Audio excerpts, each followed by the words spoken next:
Welcome back. National Philanthropy Day is coming up, so I'm joined now by the Association of Fundraising Professionals with details on how they're celebrating. Welcome, Michael and Natalie. Thanks for joining me. Thank you for having us. Of course. Alrighty, Michael, I'm going to start with you. Tell us about AFP and more about your mission. Members of the Association of Fundraising Professionals are the people who do fundraising for our community. So they're fundraisers and advancement officers for hospitals and healthcare institutions, cultural, education, human services. And the organization helps share best practices, networking, things like that. But the other part of its mission is to help advance philanthropy in Western New York and promote philanthropy because that's so important for everybody. That's right, and there's actually a day to celebrate it, National Philanthropy Day. It's coming up. Tell us when that is and where you'll be celebrating. We're celebrating National Philanthropy Day this year on November 12th at Riverworks, downtown by the water. Folks can buy tickets at tinyurl/AFP Western New York. But it's honoring people and organizations who have done so much to donate time, talent, and treasure this last year. One of our special honorees is Tom Golisano, who last year gave $500 million to charities in Buffalo, Rochester, and Florida, and then also just gave $50 million to Children's Hospital. Wow. But we also have got people like John Yurchak, who worked for CalSpan, who's our outstanding philanthropist.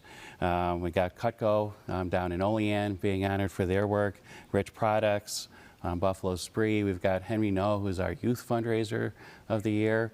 And then we've got Natalie, who's our volunteer fundraiser of the year. Yeah, Natalie, congratulations on that and your recognition. Tell us what this award means to you, both personally and professionally. Thank you so much. It truly is such an honor, and I'm just so grateful for the opportunity to be recognized. And just from a personal standpoint, it reminds me of why I started Queen City Revival, which was to get young people involved in giving back.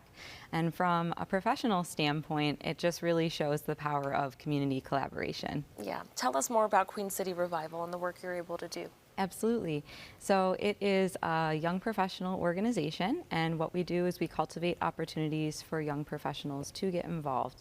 So we do community fundraisers, we also have service projects that we complete, and we look to touch the lives of families, women, and children in Buffalo and Western New York. Amazing work there. What message would you share with others that want to make a difference but are trying to figure out how to do it in their own way? Absolutely. So I would say just start small and be consistent. And also there are so many different amazing resources like AFP, like Queen City Revival, that can help you get started if you're not sure where you want to make that first step. Nice.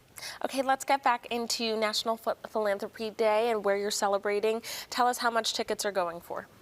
Tickets this year I think are $75 a person. You can get a table for 8 if you've got a lot of people to bring in. But it's a great experience, and Riverworks promises to be a lot of fun this year. Yes. Michael, how can people get involved with the AFP if they're interested in growing their own impact? Well, the easy thing to do is just go to your search engine, type in AFP Western New York, and find our website. And there you can find all the contact information and everything you need to know, member directory, stuff like that, how to get involved. And we're open to everybody, regardless of the size of the charity or the kind of charity they are. We help everybody. Okay. Alrighty, is there anything else that you want our viewers to know? I know you mentioned a bunch of the honorees, which is amazing. How were they chosen, by the way? Do you guys have a committee? They're all nominated by the organizations that they supported. Okay. So local colleges, other organizations that kind of nominated them. Nice. Alrighty. Is there anything else you want our viewers to know about AFP, how they can get involved, or ways they can help? Well, the big thing is if they want to celebrate generosity in Western New York, come to National Philanthropy Day at Riverworks. There's going to be about 500 people there. Just a great way to celebrate everything that people are doing, time, talent, and treasure. You don't need deep pockets to be a philanthropist. Yeah. Every little work counts. Well, thank you so much for coming in, both of you. Congratulations on your recognition. Viewers, if you'd like to learn more about AFP Western New York and their upcoming celebration for National Philanthropy Day, just visit the link right there on your screen. Thanks again for coming in. Thank you. Thank you.